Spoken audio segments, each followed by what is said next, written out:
Hello everybody, it's Lazel here with another video, and I have seen from a lot of comments, especially under my how I would build videos, that a lot of you guys are interested in the level 25 gear.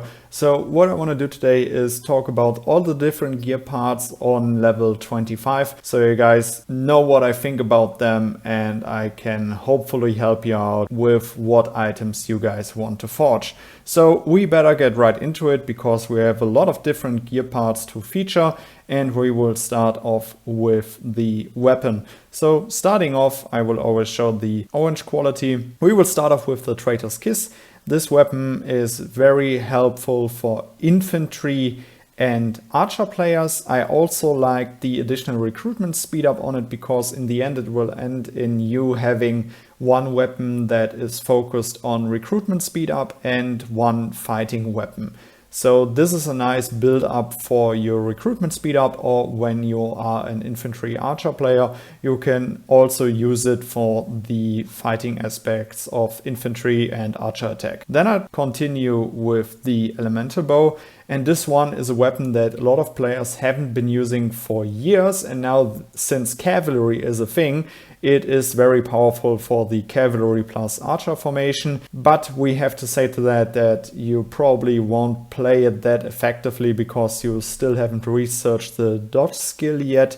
But still every stat on it is very helpful. You have the cavalry and the archer attack, and the additional army size limit is also a nice thing to have, because army size is something that will also have an impact on your fighting performance, even though you're not seeing it in your technology bonus. And lastly, we come to the Heart of Carlos, and this one is the weapon that also I have built as my fighting weapon when I was level 25. It has the infantry attack, it has the mage attack, and when I was an infantry mage player, this weapon was made for me. So with all of the three different weapons, you can hit a lot of different troop combinations. The one that you can't really focus is cavalry plus mages, but on level 25, as I also said in many other videos, cavalry isn't that effective because you aren't able yet to research the dodge skill. So what I think is that the Traitor's Kiss is a very important weapon in here because of the additional recruitment speed up, and if you're also in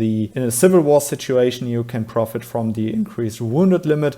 The Heart of Carlos is also a nice one because of the additional mage attack for events like the Undead King. Okay, let's continue with the different belts, and starting off with the Blood Belt.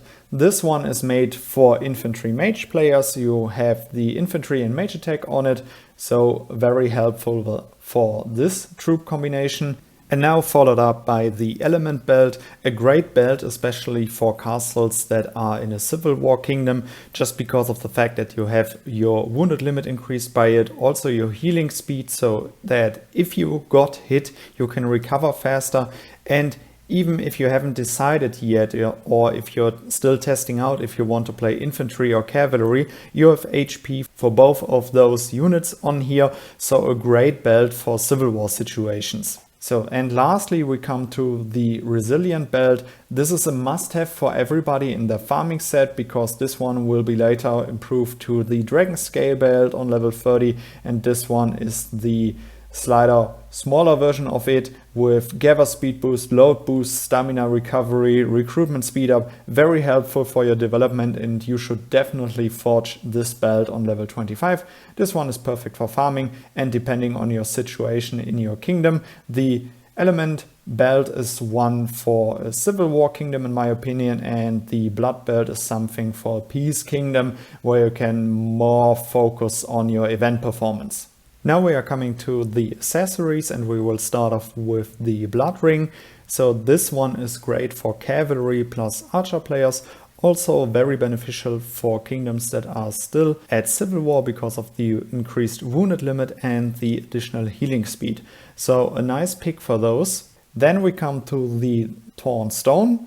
the infantry archer accessory for level 25 with building and research speed on it. It isn't that attractive, but it helps us out with our final goal to getting C30 as fast as possible. So a nice accessory for those infantry and archer players on level 25. Continuing with the Brave Heart, this was the accessory that I have forged when I was level 25 because it improves the attack of your backline units, and also on level 25 many players still haven't decided what backline unit they want to focus, so they might also have a nice balanced mix out of archers and mages in their castle. So archer attack and mage attack, very helpful. But the interesting part about this accessory is the stamina recovery and the monster attack speed. You know how important hunting monsters is, so this is also a must-have that you should forge on level 25. We are looking into the different helmets, and there are some interesting ones in here, starting off with the Element helmet. This one very beneficial for your infantry, just because of the additional infantry HP, and also the army size limit improvement is a nice thing to have. Afterwards we are checking out the Occult Helmet, and this one very strong for infantry plus archer players. Also for kingdoms that are still in civil war, a must-have in my opinion, because of the improved wounded limit, and also the recruitment speed up is helping you. If you got hit, then you can recover faster, you can promote troops or recruit troops faster again. So a nice helmet, especially for those civil war kingdoms. Better than the Element one. I think the Element is a helmet especially made for peace kingdoms that are in peace, and the Occult Helmet is very helpful for those civil war kingdoms. Lastly, we come to the Blood Helmet, Archer HP, Mage HP, Cavalry HP. So this one is more for our cavalry players, preferably in peace kingdom, because you don't have the wounded limit and you don't have the focus for cavalry yet really. So but the cavalry HP is nice, and the additional HP for your focused backline unit might be a nice addition too. Still, I think that the Occult Helmet is one of the better helms in here because of the improved wounded limit and the recruitment speed up, also because of the fact that cavalry isn't really that playable at level 25 or until you have the Mystic College done. So a nice thing to pick in here. Let's continue with our clothes, and starting off with the Shining Armor. We have Mage Defense, Cavalry Defense, Raise Wounded Limit and Recruitment Speed Up. So a great chest for Cavalry and Archer or Mage players, because this is the only chest I believe that has the frontline defense improved on level 25,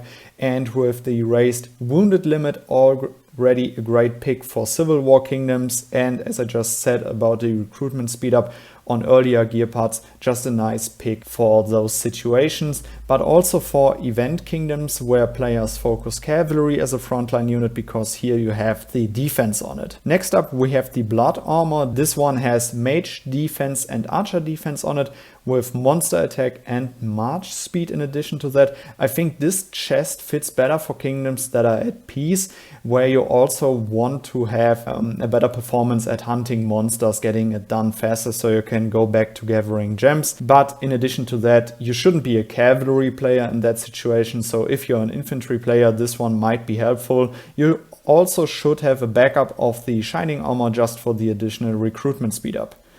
Lastly, we come to the Elven Armor, one with Archer Defense and Cavalry Defense. Okay, another one with Cavalry Defense, so a nice one if you're focusing Cavalry plus Archers, and in addition to that with the additional March Speed and Healing Speed, also nice for Civil War Kingdoms. So also making a lot of mixes in here, especially for Cavalry players. The Elven Armor can be helpful to heal faster, while the Shining Armor helps you to have a higher wounded limit and in addition to that recruit troops faster. Lastly, we come to the boots. Starting off with the Blood Boots. Great boots for level 25. You have cavalry attack on them plus archer attack, so already great for cavalry plus archer players, but in addition to that we have stamina recovery and monster attack speed, just what we need for a growing castle that has to focus development to keep up with the top players in your kingdom. So this is definitely a pair that you should forge, even if you're not a cavalry plus archer player, and you need this one for your farming set. And in addition to that, we follow up with the dwarf boots. We have archer HP and mage HP,